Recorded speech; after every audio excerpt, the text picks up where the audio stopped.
What are we doing? Okay, we're gonna start by making that garlic herb butter. Okay. So we already have some melted butter here, and to that we're gonna add some herbs. You're gonna chop up some fresh parsley over there. I'm gonna add some thyme, so I'm gonna chop up some thyme over here. Now, are you, I know like thyme and parsley, obviously a classic combination, but are you someone who, would you do like sage or rosemary? Yeah, I think some people have feelings about rosemary, but you enjoy it.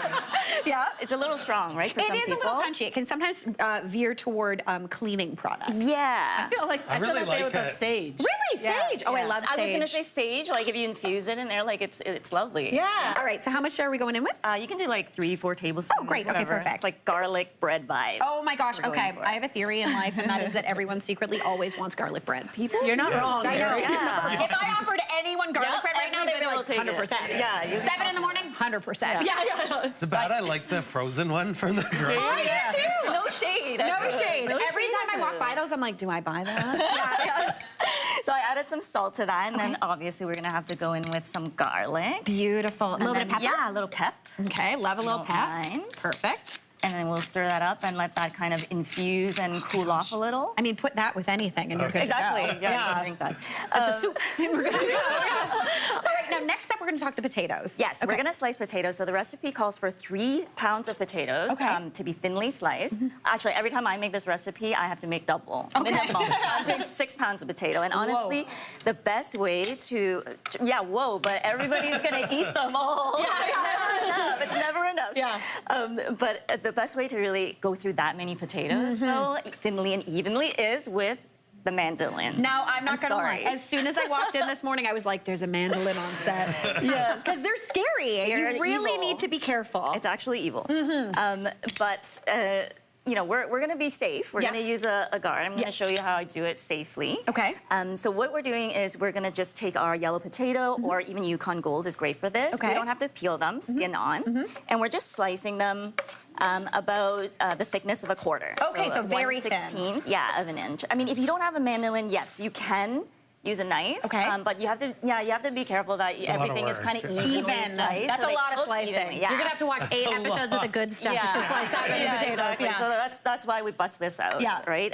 Even as dangerous as it is. Yeah. But once you get the flat surface of the potato, then lift your fingers up out of the way and kind of like push it down with your palm, right? Oh God, I'm so scared right now. Yeah.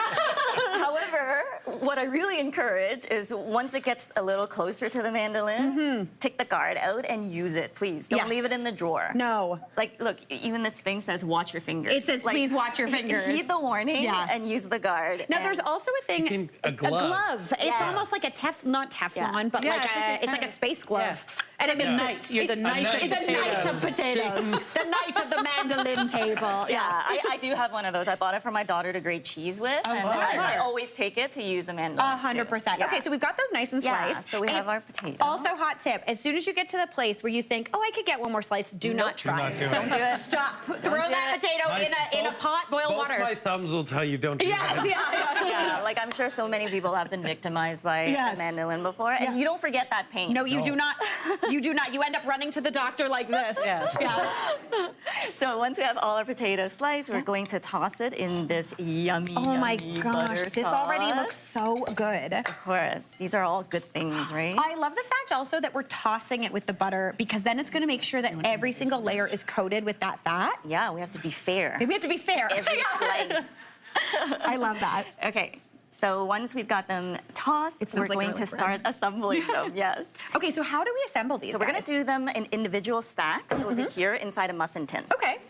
Yes, so before we stack them though, we're gonna, like I mentioned before, we're gonna put a little sprig of thyme at the bottom. Okay. Yeah, the pretty ones. Yeah. So basically any of like the end bit. Yeah. When you use fresh thyme, I find it gets really woody near the end, but the tops are still nice and tender. Yeah, the woody is good for chopping, and then you save the little tips to decorate. Okay, cute. And then start layering in the potatoes. So, I mean, I try to kind of take the smaller rounds first for the first couple layers, but then after that, you know, it doesn't have to be perfect, right? No. And in fact, the more kind of haphazard you go about it, the more like the prettier it actually ends up looking because they're kind of staggered, and then later on you see the ruffly edges of the crispy potatoes. Oh my gosh, you can see all those layers. Oh, and we're gonna just kind of like go in with a bit. Just anytime you want, you just see some cheese. Anytime you're in the mood. I love this recipe. Anytime you're in the mood. Anytime you're like, cheese. You just pop a little cheese in Because we there. already know our fridge is full of cheese. 100%. Now, what type of cheese are we using for these ones? This is Parmesan. Okay, great. Could you do something else if you wanted to?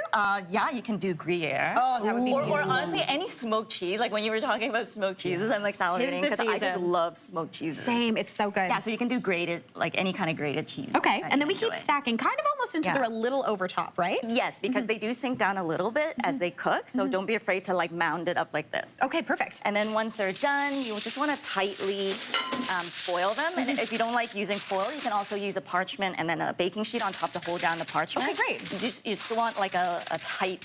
Tight seal to steel in Yeah. it. Similar to the 'Cause it's lasagna. almost- You want to get that it's steam in almost there. semi-steaming, yeah. So this all goes into a 375 Fahrenheit oven for about 25 minutes or whenever the stacks feel tender when you pierce it with a skewer. Okay, right on. And we're gonna put it in here, and then at that point we crank up the oven to 425 and put it back in there and let them get golden brown uncovered. No, Another 15 minutes or so. And I feel like we have some already. I sneak peek Dude, some. I can smell them. Get out of here, Sonia. Oh my gosh. Okay, let's take a gander at these. Look at those little Oh, potato yeah. stacks. Yes, and they look like Potato. I know. Okay, it's like a potato cupcake. Yes.